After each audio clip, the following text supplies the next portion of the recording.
Okay, well, welcome everyone to our February I-SPIE episode. We took a little bit of a hiatus for the winter break, but we're back for spring semester. So I'll just go over the agenda real quick.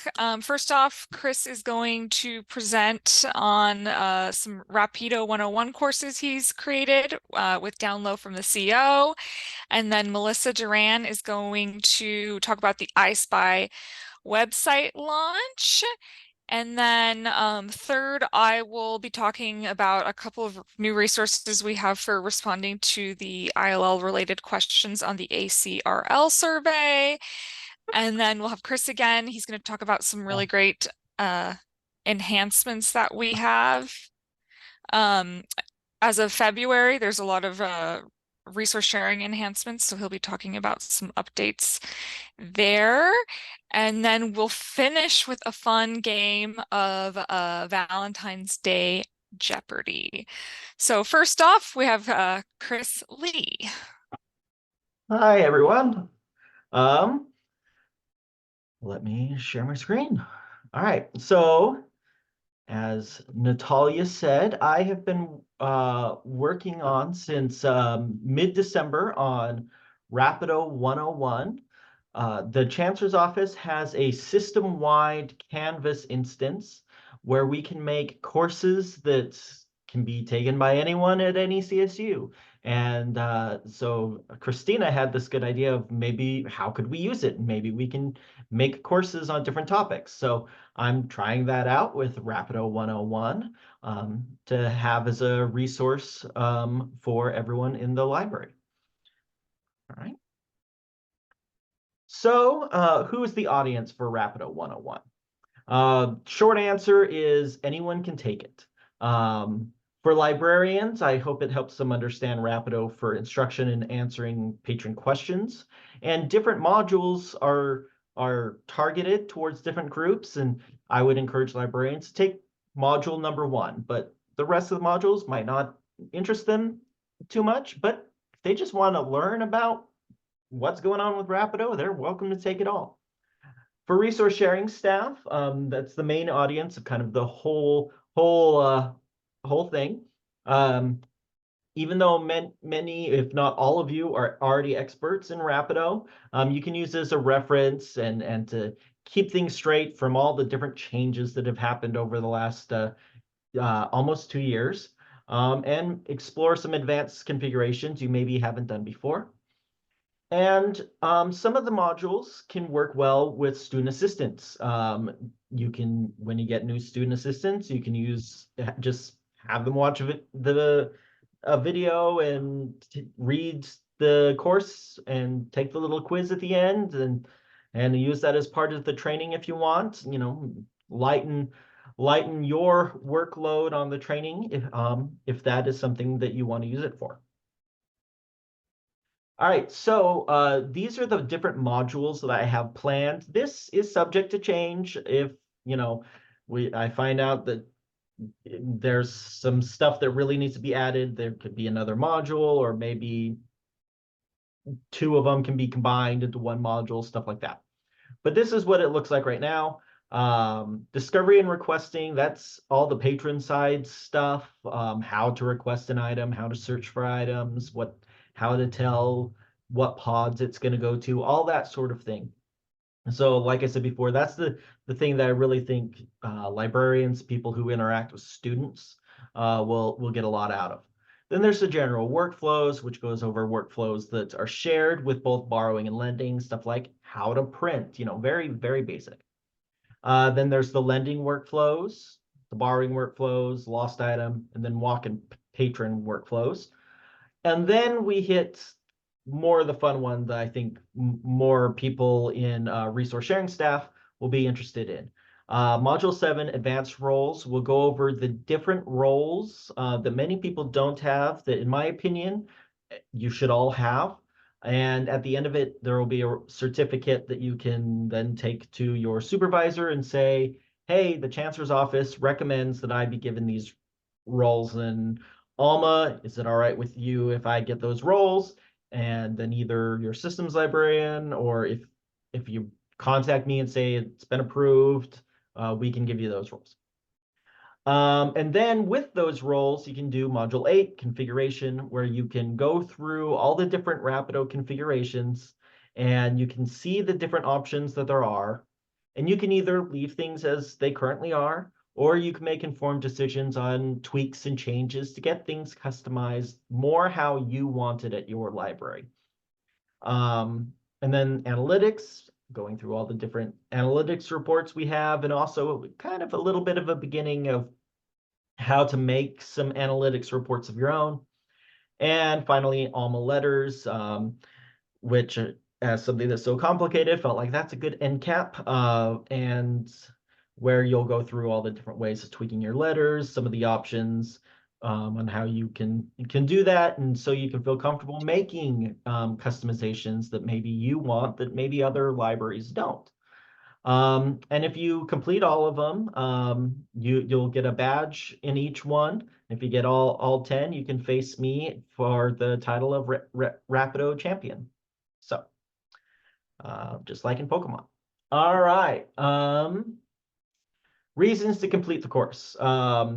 Like I said, increase understanding in Rapido functions. I find that the people who are happiest with Rapido tend to be the people who have those advanced configurations and are able to do all the stuff in the back end. So I think giving you additional tools may be helpful there. Refresh workflows. Workflows has changed a lot, and you make sure you're up to date on them. I'll probably refresh this whole course, every year or so that it always has the up-to-date workflows as well. Like I said, you can learn how to customize Rapido, tweak existing configurations, and probably the most important part, earn the certificates for recommending configuration roles. And then the badges they're mostly just for fun. You can put them on a digital backpack for Canvas, or you can put them on LinkedIn, or you can ignore them completely, whatever you want to do. So that's enough of talking about it. Even though this is a work in progress, I'm hoping to have this live for everyone to be able to take the course next month.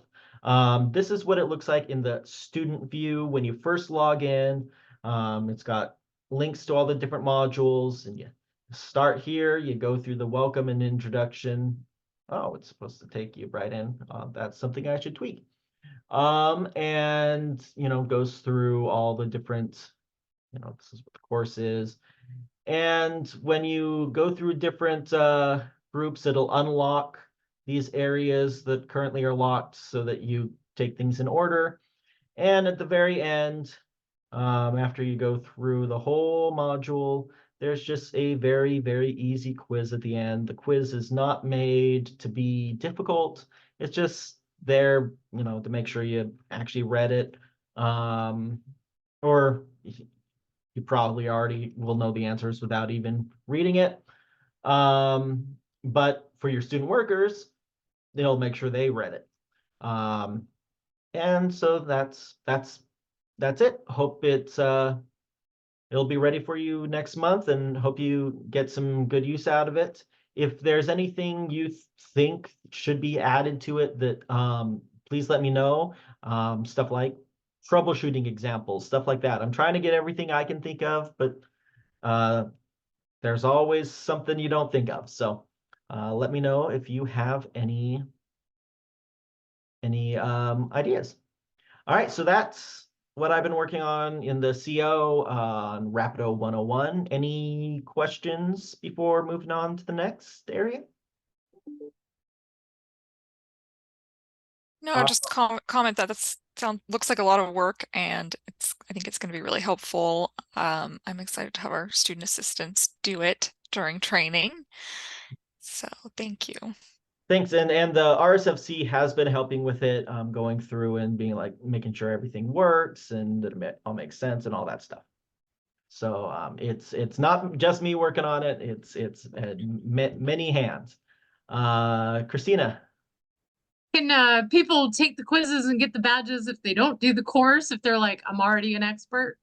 I mean, technically they could hit next button to make sure the system knows that you read it. I mean, there's nothing stopping you from doing that. So yeah, you can definitely do that. As someone putting a lot of work into it, makes me sad a little inside, but you are totally free to do that. I find sometimes if there's things where I can skip ahead and do the quiz first, and then I like realize how little I know, then I'm like, okay, ready to go do it. Yeah, no, I think we've all been there. All right, any other questions? Some here just for the achievements. Yep. All right. Now I'm going to share my screen again and let's go into this month's famous fictional librarian. All right, who do you think it's going to be? Any guesses? Well, okay. Well, let's see. I may not be an explorer or an adventurer or a treasure seeker or gunfighter, Mr. O'Connell, but I am proud of what I am. And what is that? I am a librarian. All right. So Evelyn Evie O'Connell from The Mummy, 1999, not to be confused with old black and white mummy movies, or the more recent one that is not most people's favorite. Very popular movie. She's a librarian that knows everything about Egypt as a librarian in Egypt.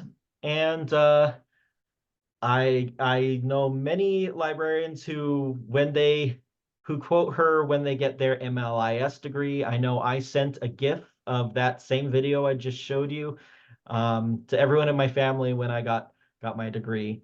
Definitely one of my favorite librarians. All right, and now on to the next segment. Yeah, so next up, thanks Chris for that. Next up, we're going to have Melissa Duran from Northridge. She's going to be talking about the I-SPIE website. So I'm just going to do a little intro.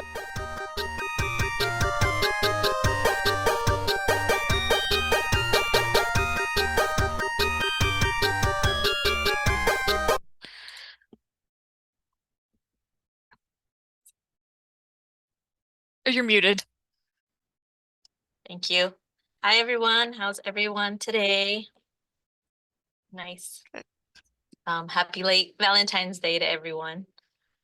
But I'm going to go ahead and share my screen and share the I-SPIE website. Can everyone see it? Yes, awesome.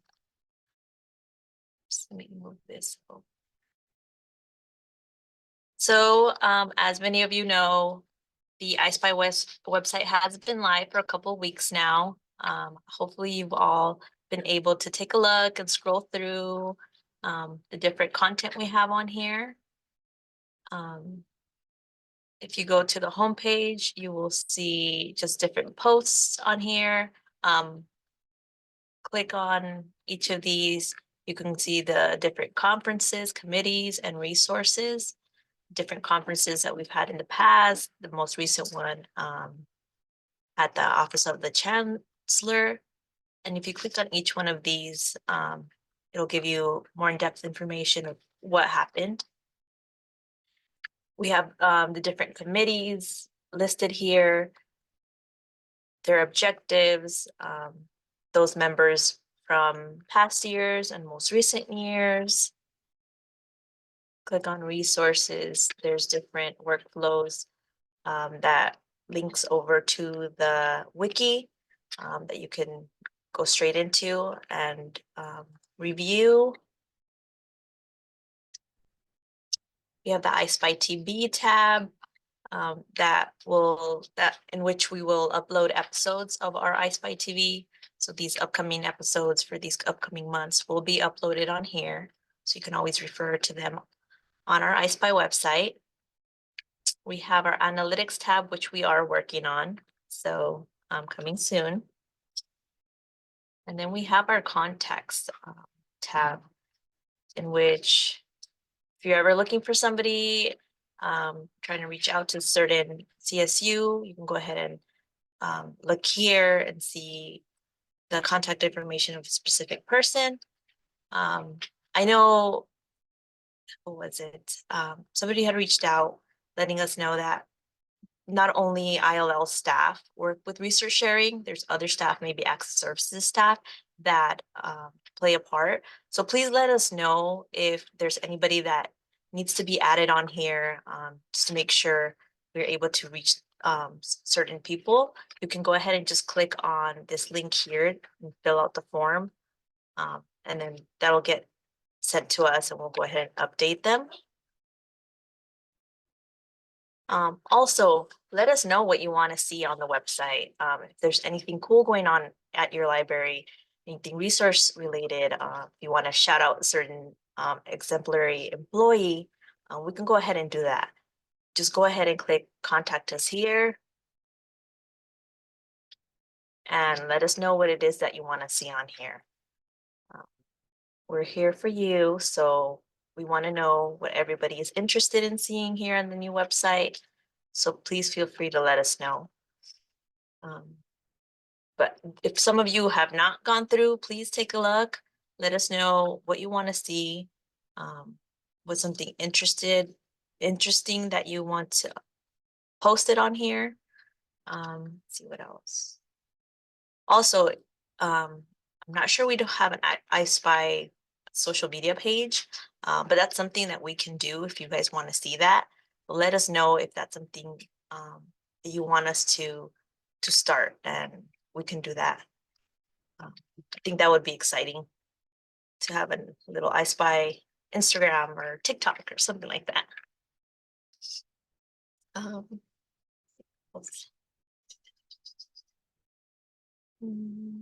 Yeah, let us know any new content you want to see, any highlights, any feedback. Anything is welcome, really. Like I said, that contact page here, let us know what you want to see. Rosemary, Melita, Sarah, Chris, and myself are excited to see this website grow. So please let us know. Is there anything else I was gonna say? There is the I-SPIE Slack channel that many of us use. So you can also kind of reach out on there, but please feel free to contact us through the website itself. Yes, Natalia, I see you have your hand. Oh yeah, I have a couple questions. This Yes. looks really good, by the way. It looked like there was like a blog post section. So if people wanted to do like submit a blog post, would they just do that through the contact? Like they could just type it up and I think that's something we can, or they could just say that they're interested in doing a blog post in the yeah, contact. and then we could go ahead and edit that and add that, upload that for them. Okay, yeah, it'd be cool to do like blog posts about maybe new hires or For sure. things like that. And then my other question was about the contact page. If we could do like the general ILL email addresses, like ours is ill@csusm.edu. Okay. And I don't know if all the campuses have like a general, but Yeah, because this one's more for individual.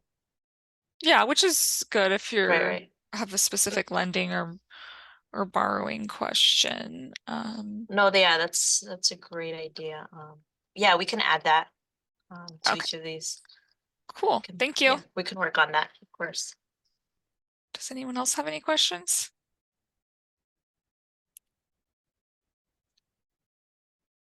Oh yeah, Holly says general emails or business lines. Yeah, we do have a general phone line, ILL phone line as well. Okay, yes, we'll make note of that and make sure those are added. Yes.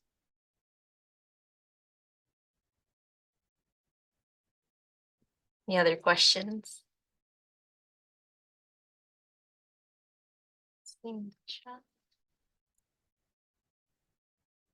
The link, yes.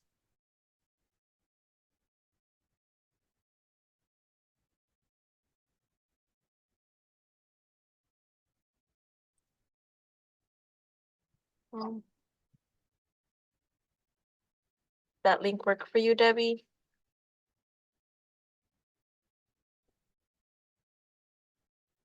Thank you, Darnisa. Awesome. Cool. Thank Okay. you. Yes, thank you, Melissa. Yes, of course. Okay, so next up we have myself. Melissa, just have to stop sharing. Perfect.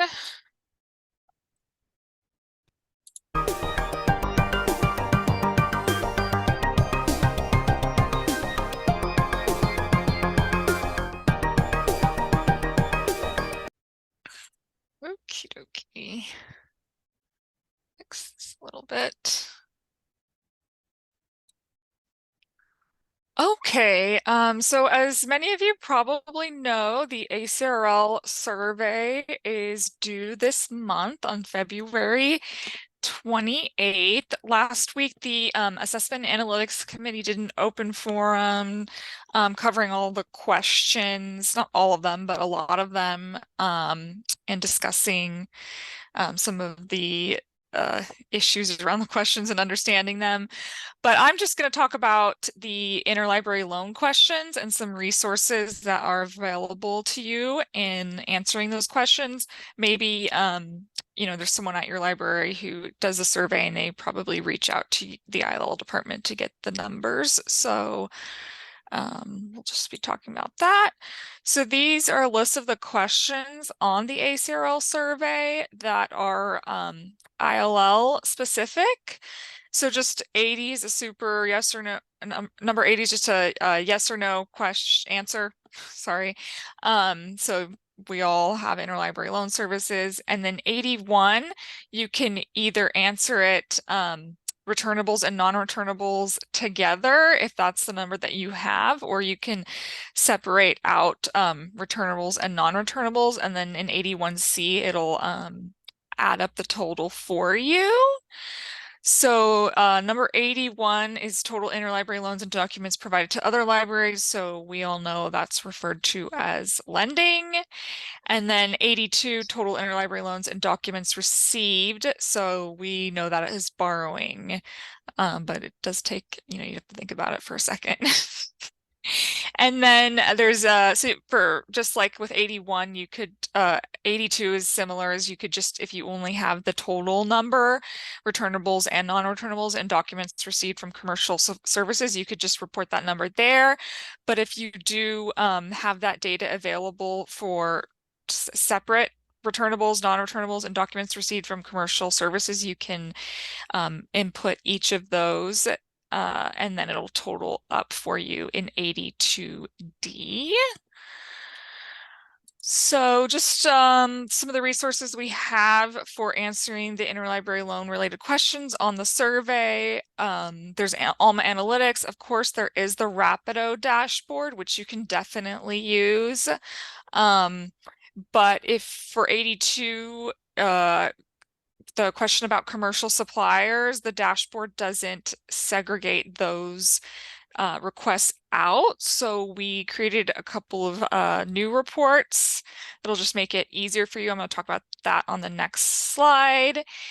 And then, of course, you have for ILLiad, you have ILLiad web reports. If you're just using WorldShare, you would get those out of OCLC statistics. But those are, you know, both OCLC stats, so you would do one or the other. So here are those two new reports I was talking about. You can find them in the network zone folder, which you can now access through your institution zone. So you will want to access these through your institution zone. So we have the file path down there. It's under shared folders, California State University Network reports, and then there's a folder called ACRL IPEDS official ULMS folder, and then you'll do run in the IZ. And I'll just show you. So there is a date prompt, but you're just going to want to make sure you click that open button to use the date prompt. And so I'm just going to go now and just show you. So if you go into analytics, access analytics, oh, it worked. Then you'll go to catalog and shared folders, and you'll see that California State University Network folder, reports, these are iPad's official, run in the IZ, and then at the bottom, so if you click open here, you'll get a date prompt, and the dates are already defaulted, but you know, if we forget to change the default, then next year you can just change the years on there. And then just hit OK. And there's even like definitions here of everything, but this just takes a lot of the guesswork out of you know, what the questions mean, because the language is just different than what we're used to. You know, lending and borrowing and returnables and non-returnables. You know, returnables obviously are physical items, and non-returnables are going to be your copy requests. So that's how you would do that. And I can just show you too how things are calculated here. And the criteria. This is provided to other libraries, so these are going to be your lending requests. This doesn't do the best. Let me stop sharing and share a different way. Okay, that looks better. So yeah, you can see the criteria. So we did filter out all the Iliad requests just because, you know, every campus has a different integration setup, and those numbers aren't totally reliable in Alma Analytics. So you will need to add in your Iliad numbers to your Rapido numbers. And these are all requests that were filled. So there's a sent date. So that field's not blank. And then here you can see this is just the number of requests. There's no column filters on that at all. So that's if you, maybe every year you don't really separate out A and B and you just want to be consistent, you can find that number there. And then returnables, there is a column formula because we're looking at requests in a physical format. And then for non-returnables, we're looking at requests in a digital format. And then I can show you the borrowing report if it loads, but it's basically the same, except we for documents received for from commercial suppliers, we did we separated out the reprints desk requests, which is really the only commercial supplier in Alma right now. I think Chris had mentioned maybe they're trying to get it now, or CCC. CCC wouldn't be a commercial supplier, I don't think, because you're still getting it from another library. You're just paying them through that. But if they did add like get it now, that would be considered a commercial supplier. So yeah, and these are just the partner names that various libraries have used for reprints desk. So that filters, so that's counting those reprints desk requests. And then we made sure to exclude those from this report, so they're not in that partner status. So yeah, that's about it. So you can utilize that, or you can share it with the folks at your library who do the reporting, or whatever you like, but just letting you guys know it's there. There were some reports in there before, but they were created before Rapido, and so they didn't separate out returnables from non-returnables, so those reports were replaced.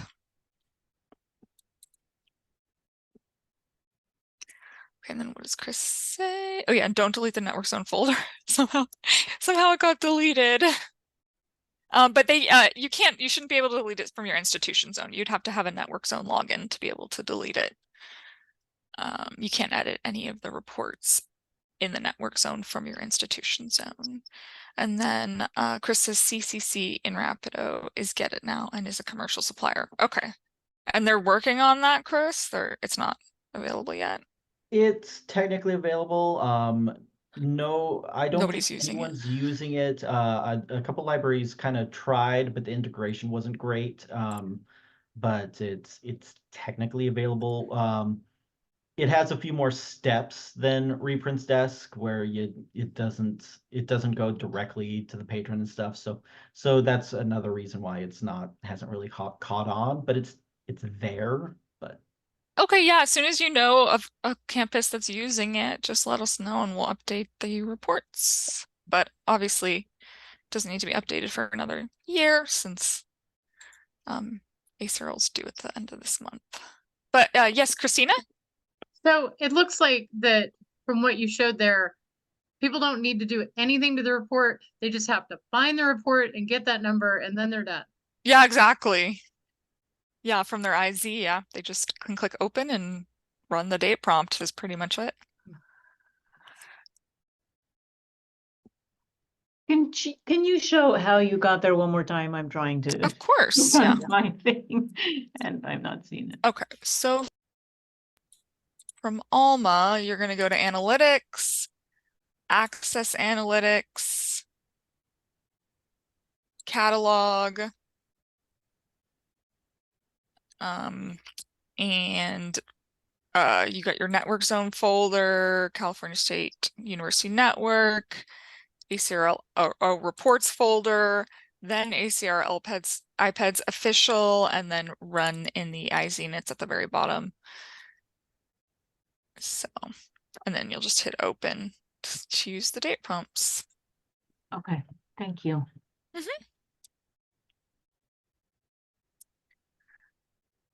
Okay, well, there's no more questions.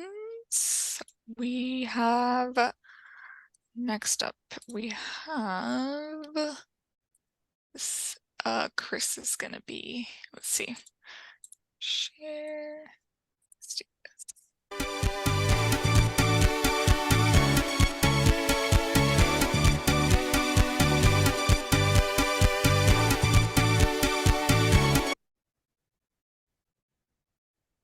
Okay, so next up we have Chris. He's going to talk about the February Rapido updates. helps if I unmute. All right, so like Natalia said, I'm looking at the February update, but since we didn't have a I-SPIE in January, I decided to also put in some stuff from the January update as well. So if you've been watching the monthly updates from Ex Libris, these will all sound familiar. If you haven't been watching those, that's totally fine. But if you want to, we can get you the links for those. I watch them every month, and they're pretty good. All right, so January. So I went through and looked at some of through all the updates and wanted to highlight some ones that really stood out. So the biggest one in January in my mind is that Rapid ILL and Rapido, you can toggle it so that you go non-lending simultaneously. So you don't have to go non-lending in Rapido and then log into Rapid ILL and go non-lending there. You can toggle it so that if you go non-lending in Rapido, it also sets you non-lending for the same date ranges and time periods in Rapid ILL without going to another system. So that will make next year's winter break a lot easier to manage, to turn things on and off. Did someone have a question? Okay. I do. It's Sure. Holly. My question is, can we still do it independently and just turn off the physical borrowing? Because when we move back in the building in 2025 or whenever, we're gonna need to turn off the physical but leave the electronic on. Oh yeah, those configurations you can all do separately as well. Yeah. Okay. All right. So another update is that partners can register to borrow from your library. This is a little less common. If you want to set this up, please let me know. I'd be more than happy to go through it with you. I'm going to be testing and setting it up with a couple libraries already. So what this does is it makes it so a small partner that's not necessarily a library, but it's not like a walk-in patron or anything like that, can register to use resource sharing from your library.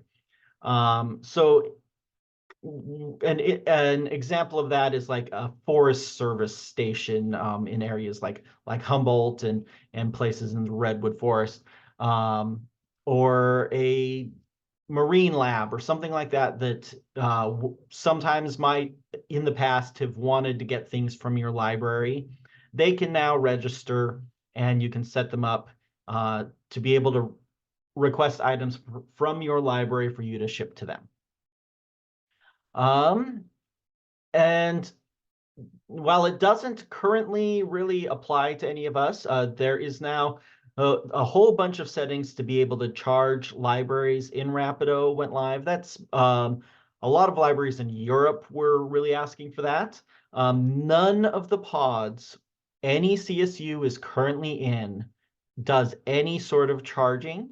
But there may be instances in the future where where this will come into play, like there is an upcoming pod with the Linda Hall Library, stuff like that, where you can set it up to where there is some charging going back and forth between libraries in those pods.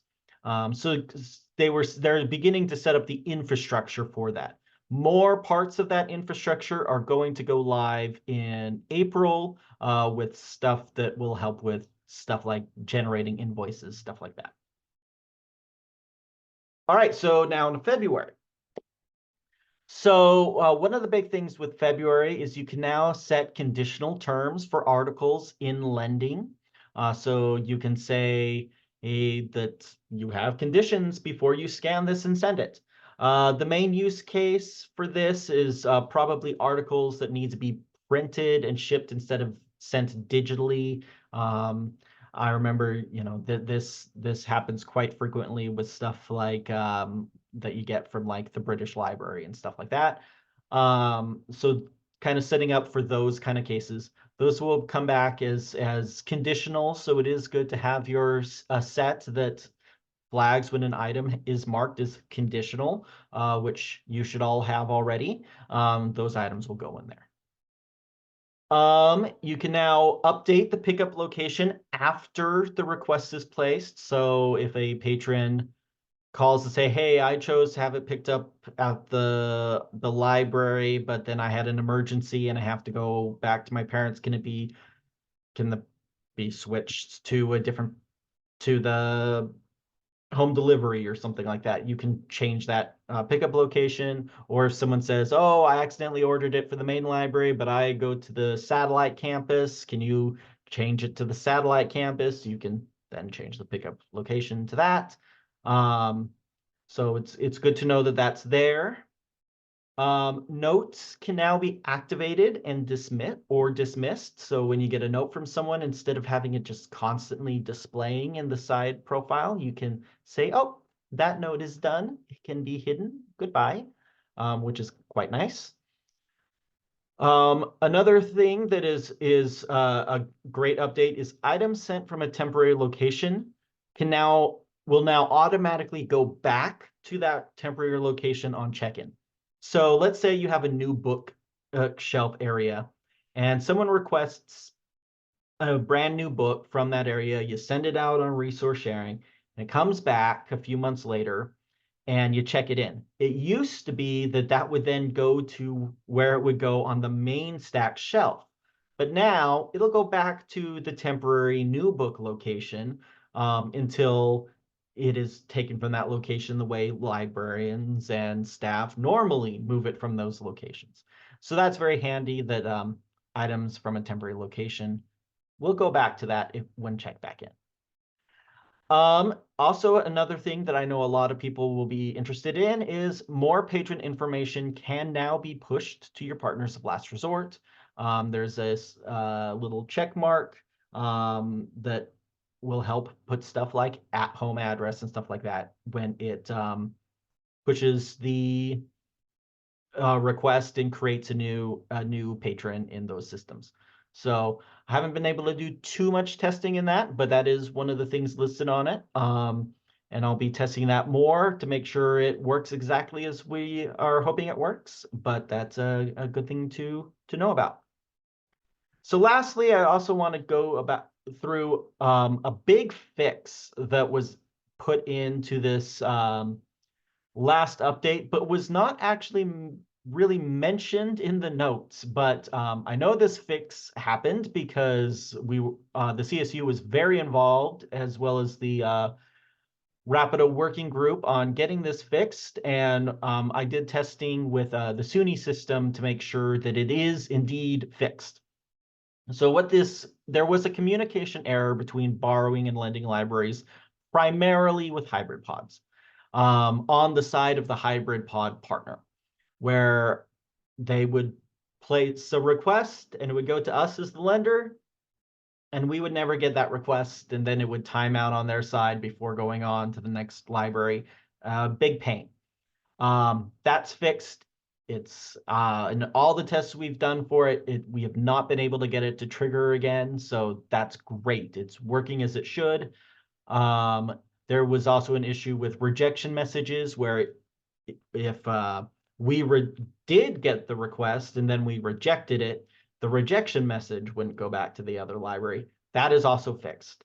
So all of the issues we were having with hybrid pods have been fixed, so we can now start working on getting more hybrid pod partners. So that is something I thought you should all be aware of. And that is it for this month's Rapido update.